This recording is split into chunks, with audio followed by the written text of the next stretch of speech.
Assalamualaikum warahmatullahi wabarakatuh. Saya Atifah Salma, NIM 530202000051. Di sini kami dari kelompok ganjil kelas D Kewarganegaraan akan mempresentasikan judul bagaimana dinamika historis dan organisasi wawasan Nusantara sebagai konsepsi dan pandangan kolektif kebangsaan Indonesia dalam konteks ekonominya. Menelusuri konsep dan definisi wawasan Nusantara. Istilah wawasan Nusantara dapat ditelusuri secara terminologi maupun etimologi. Berikut ini pengertian terminologi menurut para ahli atau tokoh dan lembaga mengenai istilah tersebut.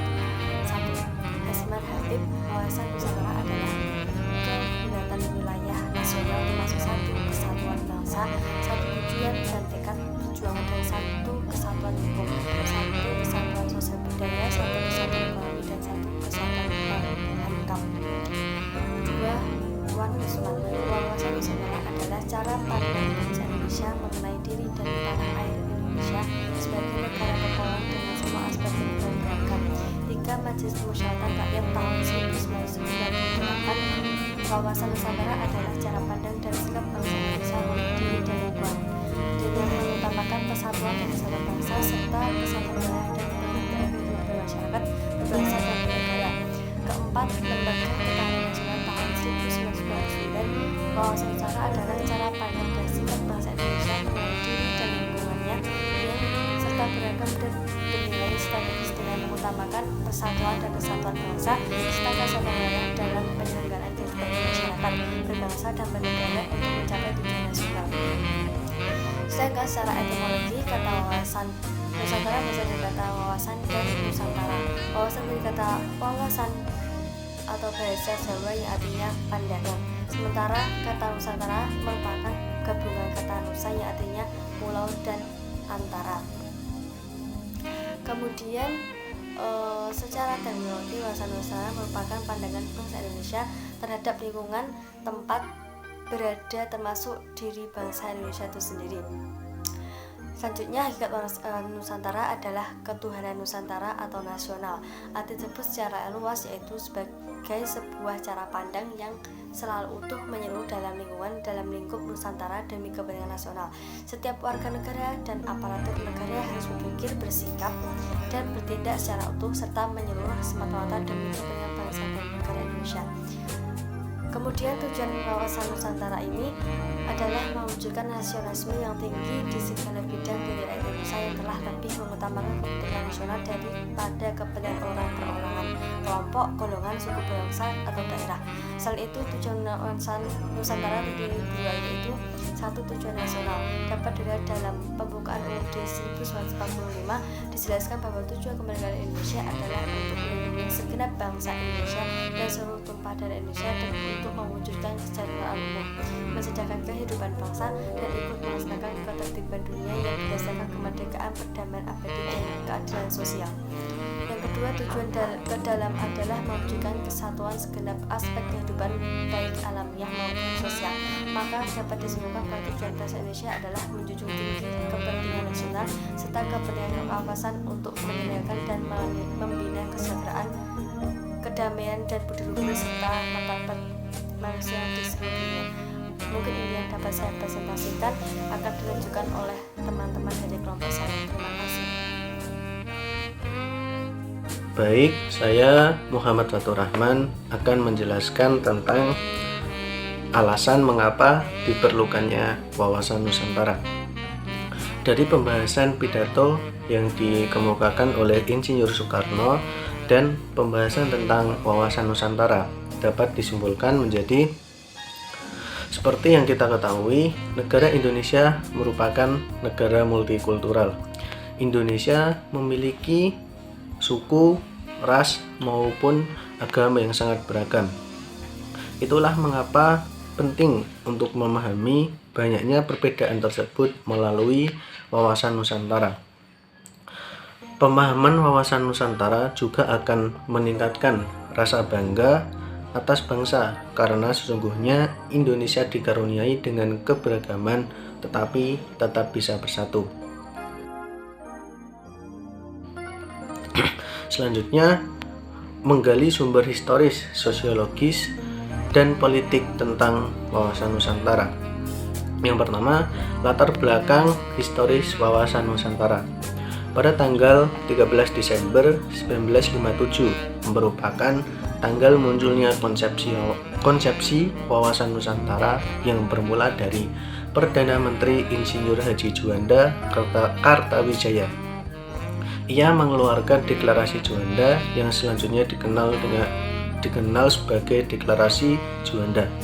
Namun kini konsepsi wawasan Nusantara semakin kuat setelah adanya keputusan politik negara, yakni dimasukkannya ke dalam pasal 25A Undang-Undang Dasar Negara Republik Indonesia tahun 1945. Namun tidak hanya melalui peraturan perundang-undangan nasional, bangsa Indonesia juga memperjuangkan konsepsi wawasan Nusantara berdasar Deklarasi Juanda ini ke forum internasional agar mendapat pengakuan bangsa lain atau masyarakat internasional.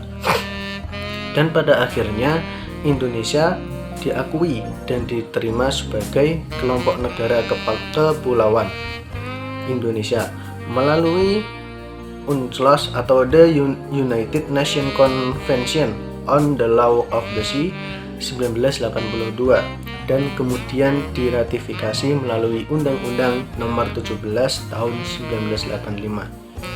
Cukup sekian, selanjutnya akan disampaikan oleh teman saya. 2. Latar belakang sosiologis wawasan Nusantara. Berdasarkan pada kondisi sosial budaya masyarakat Indonesia, wawasan Nusantara pada awalnya berpandangan pada kesatuan atau keutuhan wilayah, yang kemudian diperluas menjadi persatuan bangsa. Alasannya adalah karena bangsa Indonesia tidak lagi ingin terpecah menjadi banyaknya bangsa. Untuk mewujudkan suatu persatuan bangsa, perlu penguatan semangat kebangsaan yang terus-menerus. Perlu diketahui bahwa semangat kebangsaan telah dirintis pada saat peristiwa kebangkitan nasional pada tanggal 20 Mei 1908 sebelum terjadinya Deklarasi Juanda pada tahun 1957 yang kemudian ditegaskan pada saat Sumpah Pemuda pada tanggal 28 Oktober 1928 yang pada akhirnya menghasilkan suatu proklamasi kemerdekaan pada tanggal 17 Agustus 1945. Pada awalnya, semangat bersatu itu bersatu dalam berjuang membebaskan diri dari penjajahan dan selanjutnya bersatu dalam wadah kebangsaan Indonesia. Oleh sebab itu, perlu kita upayakan bagaimana cara agar satu kesatuan terus terjadi guna mendukung semangat kebangsaan ini. Esensi wawasan Nusantara tidak hanya tentang kesatuan atau keutuhan wilayah, tetapi juga persatuan bangsa. Nomor 3, latar belakang politis wawasan Nusantara. Secara politis, ada kepentingan nasional bagaimana agar wilayah yang utuh dan bangsa yang bersatu ini dapat dikembangkan, dilestarikan, dan dipertahankan secara terus-menerus. Kepentingan nasional itu merupakan turunan lanjutan dari cita-cita nasional, tujuan nasional, maupun visi nasional. Cita-cita nasional bangsa Indonesia sebagaimana tertuang dalam pembukaan Undang-Undang 1945 alinea 2 adalah untuk mewujudkan negara Indonesia yang merdeka, bersatu, berdaulat, adil, dan makmur. Sedangkan tujuan nasional Indonesia sebagaimana tertuang dalam pembukaan Undang-Undang 1945 alinea 4 salah satunya adalah melindungi segenap bangsa Indonesia dan seluruh tumpah darah Indonesia. Visi nasional Indonesia menurut ketetapan MPR nomor 7/MPR/2001 tentang visi Indonesia masa depan adalah terwujudnya masyarakat Indonesia yang religius, manusiawi, bersatu, demokrasi, adil, sejahtera, maju, mandiri. Membangun argumen tentang dinamika dan tantangan wawasan Nusantara. Konsepsi wawasan Nusantara mengajak seluruh warga negara untuk memandang keluasan wilayah dan keragaman yang ada di dalamnya sebagai satu kesatuan. kehidupan politik, ekonomi, sosial, budaya, pertahanan, dan keamanan dalam kehidupan bernegara merupakan satu kesatuan. Dalam wilayah-wilayah tersebut tentu mempunyai potensi positif dan negatif di seluruh Nusantara. Misalnya, Kabupaten Simalungun merupakan salah satu daerah di Sumatera Utara yang memiliki cukup banyak potensi panas bumi yang bisa dimanfaatkan sebagai energi listrik. Sedangkan potensi negatif perlu diantisipasi, ditanggulangi, dan dijaga agar tidak merusak atau mengganggu kelangsungan hidup masyarakat. Misalnya daerah Klaten dan Magelang yang rawan dari ancaman letusan Gunung Merapi.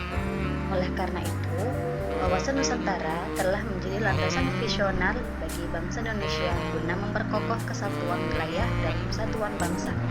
Hal ini karena visi tersebut dihadapkan pada dinamika kehidupan yang selalu berkembang dan tantangan yang berbeda sesuai dengan perubahan zaman.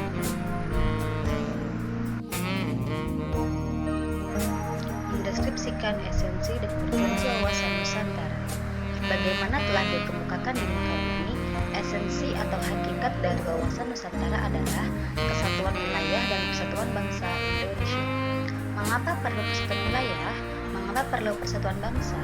Sebelumnya, Anda telah mengkaji bahwa sejarah munculnya wawasan Nusantara adalah kebutuhan akan kesatuan atau keutuhan wilayah Indonesia yang terbentang dari Sabang sampai Merauke. Wilayah itu harus merupakan satu kesatuan, tidak lagi terpisah-pisah oleh adanya lautan bebas. Wawasan Nusantara yang pada awalnya sebagai konsepsi kewilayahan berkembang menjadi konsepsi kebangsaan. Artinya, wawasan Nusantara tidak hanya berpandangan keutuhan wilayah, tetapi juga persatuan bangsa. Bangsa Indonesia dikenal sebagai bangsa yang heterogen. Heterogenitas bangsa ditandai dengan keragaman suku, agama, ras, dan kebudayaan. Bangsa yang heterogen dan beragam ini juga harus mampu bersatu. Cobalah Anda kemukakan mengapa bangsa Indonesia yang beragam ini harus kita pandang sebagai satu kesatuan. Bangsa Indonesia sebagai kesatuan juga memiliki keunikan, yakni yang pertama, memiliki jumlah penduduk besar sekitar 242 juta, Bank Dunia pada tahun 2011. Yang kedua, memiliki keragaman ras. Yang ketiga, memiliki keragaman agama. Yang keempat, memiliki keragaman kebudayaan sebagai konsekuensi dari keragaman. Konsep wawasan Nusantara menciptakan pandangan bahwa Indonesia sebagai satu kesatuan wilayah merupakan satu kesatuan politik, sosial budaya, ekonomi, serta pertahanan dan keamanan. Atau dengan kata lain, perwujudan wawasan Nusantara sebagai satu kesatuan politik, sosial budaya, ekonomi, dan pertahanan dan keamanan. Pandangan demikian penting sebagai landasan visioner bangsa Indonesia terutama dalam melaksanakan pembangunan. Mendeskripsikan esensi dan urgensi tentang wawasan Nusantara. Wawasan Nusantara tidak hanya dilihat dari wilayahnya saja, tetapi juga persatuan dan kesatuan bangsa Indonesia. Konsep wawasan Nusantara menciptakan pandangan bahwa Indonesia satu kesatuan politik, sosial budaya, ekonomi, dan pertahanan keamanan negara. Pandangan wawasan Nusantara dapat dilihat dari berbagai bidang. 1. Perwujudan Kepulauan Nusantara sebagai kesatuan politik memiliki makna yaitu politik yang ada di Indonesia sebagai satu kesatuan politik diselenggarakan berdasarkan Pancasila dan Undang-Undang Dasar 1945. 2. Perwujudan Kepulauan Nusantara sebagai kesatuan ekonomi memiliki makna tingkat ekonomi yang ada di Indonesia harus serasi dan merata ke seluruh daerah. Sumber daya alam yang dikelola sebaik-baiknya untuk tercapainya kesejahteraan dan kemakmuran bersama. Kepulauan Nusantara sebagai kesatuan sosial budaya memiliki makna. Pada hakikatnya di Indonesia budaya adalah satu, tetapi corak dan ragam yang ada di Indonesia menjadi bukti bahwa budaya Indonesia memiliki banyak kekayaan yang menjadi landasan dan modal untuk pengembangan budaya itu sendiri, dengan tidak menolak budaya lain yang tidak bertentangan dengan nilai budaya Indonesia itu sendiri. Wujudan Kepulauan Nusantara sebagai kesatuan pertahanan dan keamanan negara memiliki makna 1. Bahwa ancaman terhadap suatu daerah pada hakikatnya adalah ancaman bagi seluruh warga negara Indonesia. Yang kedua, tiap-tiap warga negara Indonesia memiliki hak dan kewajiban yang sama dalam rangka pembelaan bangsa Indonesia sesuai dengan Undang-Undang Dasar 1945 Pasal 27 Ayat 3. Di sini saya akan menjelaskan rangkuman tentang wawasan Nusantara.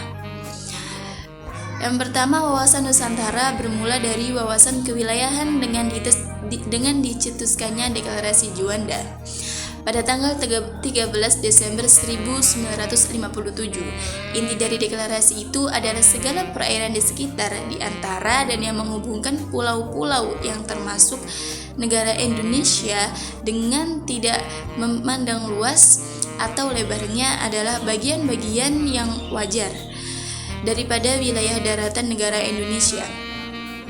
Dengan demikian, bagian dari perairan pedalaman atau nasional yang berada di bawah kedaulatan mutlak milik negara. Yang kedua, keluarnya Deklarasi Juanda pada tahun 1957 membuat wilayah Indonesia sebagai satu kesatuan wilayah. Laut bukan lagi pemisah pulau, tetapi laut sebagai penghubung pulau-pulau Indonesia. Melalui perjuangan di forum internasional, Indonesia akhirnya diterima sebagai negara kepulauan, Archipelago State, berdasarkan hasil keputusan Konvensi Perserikatan Bangsa-Bangsa tentang Hukum Laut, UNCLOS tahun 1982. Yang ketiga, pertambahan luas wilayah Indonesia sebagai satu kesatuan memberikan potensi keunggulan yang positif yang dapat dimanfaatkan untuk meningkatkan kesejahteraan. Namun demikian juga mengundang potensi negatif yang bisa mengancam keutuhan bangsa dan wilayah. Yang keempat, wawasan Nusantara sebagai konsepsi kewilayahan selanjutnya dikembangkan sebagai konsepsi politik kenegaraan sebagai cara pada bangsa Indonesia terhadap diri dan lingkungan tempat tinggalnya, sebagai satu kesatuan wilayah dan persatuan bangsa. Yang kelima, esensi dari wawasan Nusantara adalah kesatuan atau keutuhan wilayah dan persatuan bangsa, mencakup di dalamnya pandangan akan satu kesatuan politik, ekonomi, sosial, budaya, dan pertahanan. Wawasan Nusantara merupakan perwujudan dari sila ketiga Pancasila, yakni Persatuan Indonesia. Selanjutnya akan dibahas pertanyaan melalui bacaan praktik kewarganegaraan yang berjudul TNI Investigasi Nelayan Indonesia yang ditangkap Papua Nugini, yang ditulis oleh Ezra Natalin, yang diambil dari berita http://www.berita1.com. Pertanyaan pertama, apa sebenarnya kasus yang tengah dihadapi nelayan Papua berdasar pemberitaan di atas? Jawabannya, kasus di atas merupakan kasus yang dialami oleh nelayan asal Merauke yang dilakukan oleh pihak Papua Nugini, yaitu berupa penyiksaan atau penganiayaan. Menurut sumber berita lain yang saya baca, kasus penganiayaan ini dilakukan oleh tentara Papua yang membakar kapal pelayan Indonesia dikarenakan melewati perbatasan Papua Nugini. Namun, benar tidaknya kasus ini masih diinvestigasi oleh pihak TNI. Yang kedua, apa kemungkinan latar belakang penyebab nelayan sering dianggap melanggar batas wilayah perairan sebuah negara? Jawabannya yaitu penyebabnya adalah karena nelayan sering dianggap melanggar batas wilayah perairan sebuah negara karena pada perairan di wilayah tersebut tidak memiliki bukti nyata bahwa adanya batas wilayah, sehingga nelayan tersebut tidak tahu batas wilayahnya, serta wilayah nelayan tersebut kekurangan sumber daya alam yang ada di laut. Pertanyaan yang ketiga, menurut Anda, apakah wilayah negara RI juga rentan terhadap masuknya kapal dan nelayan asing? Mengapa demikian? Jawabannya, ya karena kita berada di urutan ke-9 negara maritim dengan 2/3 luas lautannya lebih besar daripada daratan. Indonesia juga merupakan negara dengan garis pantai terpanjang di dunia yang luas perairannya sekitar 93.000 km, penuh akan kekayaan alam yang berlimpah ruah. salah satunya dalam segi perairan, sehingga hal inilah yang membuat nelayan asing masuk ke perairan Indonesia untuk mengambil sumber daya. Sumber daya itu berupa kekayaan laut, serta penjagaan yang masih belum ketat di wilayah RI membuat kapal nelayan asing jadi rentan masuk ke wilayah RI. Kurang jelasnya batas perairan wilayah RI juga membuat kapal nelayan asing bisa masuk ke wilayah perairan RI. Pertanyaan yang keempat, apa yang perlu dilakukan oleh pemerintah Indonesia secara politik dan pertahanan dalam mengawasi kedaulatan? Jawabannya, secara politik, negara Indonesia perlu membuat aturan ataupun undang-undang yang ketat untuk pihak yang melewati batas wilayah tanpa seizin negara Indonesia. Sedangkan secara pertahanan, negara Indonesia perlu membentuk polisi dan TNI untuk menjaga keamanan di Indonesia terhadap batas wilayah. Yang kelima, menurut Anda, sudah cukupkah apabila pemerintah Indonesia mengajukan protes terhadap Papua terkait insiden di atas?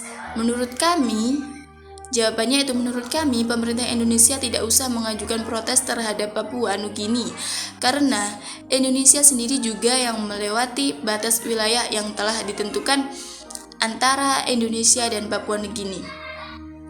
Yang perlu ialah kedua negara tidak perlu melewati batas wilayah negara yang telah ditetapkan, kecuali dengan izin dari negara yang bersangkutan, dan juga tiap negara harus memperketat pertahanan khususnya di wilayah perairan sehingga tidak ada yang berani melewati atau memasuki Indonesia atau negara-negara lain secara ilegal.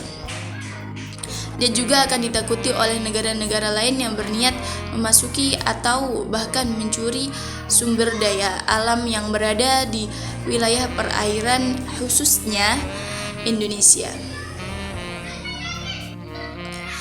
Yang keenam, dalam konteks wawasan Nusantara, kasus tersebut merupakan peluang ataukah tantangan? Jawaban kami, menurut kami hal itu merupakan tantangan bagi NKRI. Itu karena Papua Nugini akan berurusan dengan Indonesia dan akan mengalami masalah antar kedua negara yang menjadi suatu tantangan sehingga dapat dikatakan menjadi hubungan bilateral yang tidak baik. Hubungan bilateral yang tidak baik akan menimbulkan perselisihan, permusuhan, dan persengketaan yang akan mengancam perdamaian dunia sebagai akibat adanya kepentingan nasional.